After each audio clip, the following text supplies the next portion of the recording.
ये कल की खबर है गवर्नर साहब, आपने देखा होगा कि अलीमा साहिबा और गंडापुर साहब की मुलाकात हुई है और उसके बाद जो तर्जमान की जानिब से बयान जारी किया गया उसमें ये कहा गया है कि खान साहब की रिहाई के हवाले से जो तहरीक चलेगी वो उस तहरीक को लीड जो है वो सीएम साहब और अलीमा साहिबा करेंगी। एक तो इस पर कॉमेंट कीजिएगा। दूसरा, एक ये जो तासुर दिया जाता है कि अलीमा साहिबा का सियासत से कोई लेना देना नहीं। अब आप समझते हैं, आपको नज़र आ रहा है कि अलीमा साहिबा भी सियासत में आ चुकी हैं या वो तहरीक को लीड करेंगी, तो कितनी मौसर वो हो सकती है तहरीक? देखिए वो रखी हो, लेकिन मुझे ये कंपनी चलते नज़र नहीं आ रही। जो दो बंदों के आप नाम लिए, ये कंपनी जो है इनका जॉइंट वेंचर मुझे चलता हुआ नज़र नहीं आ रहा। लेकिन गवर्नर साहब, ये जो इस सारी सूरत हाल के दौरान आपने देखा कि चलें जहाँ पर हमने पीटीआई का या अपोजिशन जमातों का रियासत के साथ खड़े होने की बात की जंग के दौरान, अब उसके बाद मुसलसल मियाँ साहब के ऊपर एक तनकीद की जा रही है कि मियाँ साहब खामोश रहे जंग के दौरान, उनका कोई बयान जो है वो सामने नहीं आया, किसी मरहले पर उन्होंने बात नहीं की। ये जो इस हुकूमत के ऊपर या ख़ास तौर पर मियाँ साहब के ऊपर खामोश रहने के हवाले से तनकीद है पीटीआई की, आप समझते हैं कि ये तनकीद जायज़ है? देखिए उनको अब जो है वो यही तनकीद करेंगे, उनके पास और क्या है कि इमरान खान ने क्या रोल प्ले किया। आपके जो आपके वीलॉगर्स और आपके जो सोशल मीडिया के एक्टिविस्ट मुल्क से बाहर बैठे थे वो क्या किरदार अदा कर रहे थे। नवाज शरीफ अपनी एक पार्टी है, उनकी अपनी पार्टी जवाबदेही क्या है, लेकिन जो प्राइम मिनिस्टर ने, मुस्लिम लीग ने अपने रोल किया। जो भी मुहिब वतन है वो हमेशा अपनी फ़ौज के साथ खड़े रहे हैं, मुल्क के जो है दिफा के लिए खड़े रहे हैं, अपने मुल्क दुश्मन के साथ नहीं खड़े रहे और उनको जो है वो उन्होंने फेस किया। हर फोरम पे, हर जगह पे, हर किसी ने किया। आपने देखा कि चेयरमैन बिलावल भुट्टो ज़रदारी साहब ने जिस तरीके से इंटरनेशनल मीडिया पे पाकिस्तान का मुकदमा पेश किया, वो भी आपके सामने। हर शख्स ने, हर पार्टी ने अपना अपना एक रोल प्ले किया है, उन्हें भी किया। अगर मियाँ साहब ने स्टेटमेंट नहीं दी है तो उसका क्या मतलब है कि वो नहीं है? ये तो अब उनके तर्जुमा ही बता सकते हैं कि मियाँ साहब ने क्या। वो तो मैं सुन रहा था इंफॉर्मेशन मिनिस्टर की पत्नी को कह रहे हैं कि वो प्लान ही कोई मियाँ साहब ने बनाया था जी, किस तरीके से हमला करने, पता नहीं क्या कोई चीज़ थी जो कि मैं नहीं समझता कि वो एक बचगाना सी एक वो थी। प्लान बनाना जो है हमारे डिफेंस फोर्सेस का काम है। टाइम भी उनका, वो हमने कहा था कि उन्होंने कहा था कि टाइम भी हम वो करेंगे, वक्त और जो है उसका तयन भी वो करेंगे। लेकिन चीज़ ये है कि मैं समझता हूँ कि ऐसी कोई बात नहीं है कि मियाँ साहब जो है मेरे ज़ाती ख्याल के मुताबिक वो कोई जो है वो पाकिस्तान के फोर्सेस के साथ नहीं होंगे और किसी और के साथ खड़े होंगे। नहीं, बिल्कुल उन्होंने कहा था कि वो मियाँ साहब की ज़ेर निगरानी ही ये सारा ऑपरेशन जो हुआ था या प्लानिंग जो है वो उनकी ज़ेर निगरानी हुई थी। अच्छी बात, उनको ज़्यादा पता होगा, हमें नहीं पता। लेकिन गवर्नर साहब ये भी बताइएगा कि चलें अब पीटीआई और हुकूमत के मामला तो हमने उस पर बात की, लेकिन ख़ुद बतौर इत्तेहादी जमात जो पाकिस्तान पीपल्स पार्टी के तहफ़्फ़ुज़ात हैं, हमने देखा कि वो पंजाब के हवाले से हों, सिंध के हवाले से हों, नहरों का मामला तो चलें वो हल हुआ, लेकिन अब जो आपके तहफ़्फ़ुज़ात थे, कमेटियाँ भी बनी, आप समझते हैं कि पीपल्स पार्टी के जो तहफ़्फ़ुज़ात हैं वफाकी हुकूमत के साथ वो दूर हो गए हैं? देखिए चेयरमैन साहब ने एक कमेटी बनाई थी और हमारी कोशिश रही कि तहफ़्फ़ुज़ात दूर हों, चीज़ें हों। मुश्किलात हैं, चीज़ें इतनी बेहतरी की तरफ नहीं जा रही हैं।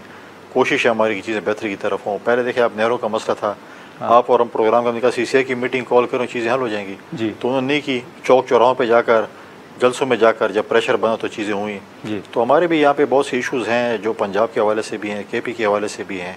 चीज़ें हम कोशिश करते हैं कि बेहतरी की तरफ जाएँ। हमारी जो पार्टी है ख़ासकर केपी की, वो अभी हमने उन्होंने ऐलान किया 26 को जो है वो सुबह बचाओ मुहिम के लिए जा रहे हैं, जिसमें उनके वफाक से भी तहफ़्फ़ुज़ात हैं, लोड शेडिंग के हवाले से, बिजली की और गैस की भी हो, बाकी भी हैं जो मर्ज डिस्ट्रिक्ट के हवाले से भी हैं, सूबे के हवाले से भी जो सूबे ने करप्शन की जो है इंतहा कर दी है, सूबा मिलिटेंट्स के हवाले कर दी है।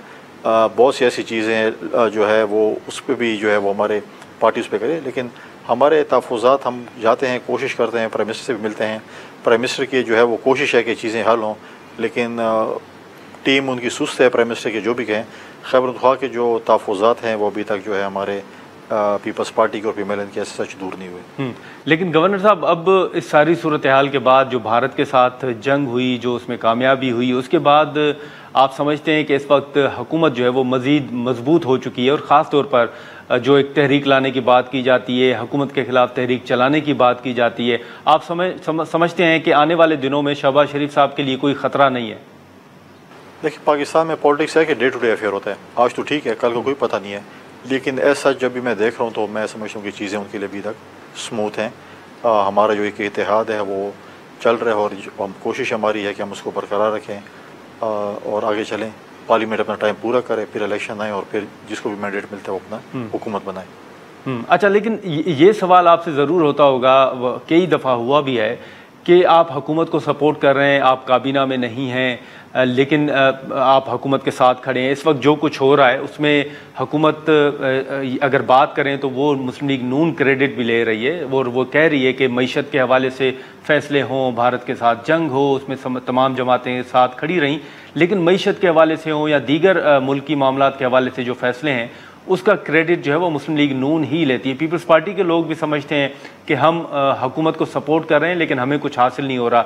तो अब ये जो नैरेटिव है, कल अगर मुस्लिम लीग नून जाती है इलेक्शन में तो वो तो ये सारी कामयाबियां गिनवाएगी। गवर्नर साहब, आप हुकूमत को सपोर्ट कर रहे हैं, आप खुद कहते हैं कि आपका हुकूमत से कोई लेना देना नहीं, आप सिर्फ सपोर्ट कर रहे हैं, तो फिर आपका नैरेटिव क्या होगा? आप समझते हैं कि आपको हुकूमत का साथ देकर सियासी तौर पर कोई नुकसान हो रहा है? नहीं, हमने अगर नैरेटिव है या हमने जो काम किया हमने पाकिस्तान के लिए किया, हमने किसी जमात के लिए नहीं किया। अगर जंग की बात आई तो पाकिस्तान की बात थी, किसी हुकूमत की बात नहीं थी, किसी चीज़ की नहीं थी। उसमें पाकिस्तान का हर शहरी जो है उस जंग में जो है अंगेज था। हमने पाकिस्तान का मुकदमा लड़ा है। बिलावल भुट्टो जरदारी साहब ने दलील और दलाल के साथ मुका। आज आप देखें कि दोबारा वज़ीर-ए-आज़म साहब ने उनको अपने उस कमेटी का हेड बनाया कि जो दुनिया में जाकर पाकिस्तान का मुकदमा लड़ेंगी। वो कमेटी, इससे पहले उनके नाना शेख ज़ुल्फ़िकार भुट्टो ने पाकिस्तान का मुकदमा लड़ा, उनकी वालदा ने मोहतरमा महबूब शहीद ने पाकिस्तान का मुकदमा लड़ा। अब बिलावल भुट्टो जरदारी साहब पाकिस्तान का मुकदमा लड़ेंगे, अपने डेलीगेशन के साथ जाकर वो करेंगे। तो हमने जब भी कोई बात की, हमने पाकिस्तान की जमहूरियत के लिए बात की है, हमने पाकिस्तान के लिए बात की, हमने शख्सियात या पॉलिटिकल पार्टीज़ के लिए नहीं किया है। हम चाहते हैं कि जमहूरियत चले। मसाइल मुश्किलात इत्यादि जमातों में होते हैं, लेकिन हम कहते हैं कि जमहूरी प्रोसेस चलता रहे। अगर फॉर एग्ज़ाम्पल आप मुझे बात है, आज अगर हम उनसे विड्रॉ भी होते हैं तो क्या हम पाकिस्तान इस चीज़ का मुतामिल है कि पाकिस्तान में आइंदा इलेक्शन हो जाए? मैं नहीं समझता कि हम इस वक्त इलेक्शन के लिए पाकिस्तान तैयार हैं। तो हम चाहते हैं कि चीज़ें हों, और जब नैरेटिव की बात आएगी, जब हम इलेक्शन में जाएंगे तो हम अपना नैरेटिव कौम के सामने रखेंगे। कौम इतनी बेवकूफ़ नहीं है जो चीज़ों को नहीं समझती। इस वक्त कौम जो है वो बड़ी शऊर वाली कौम है, वो हर चीज़ को समझती है।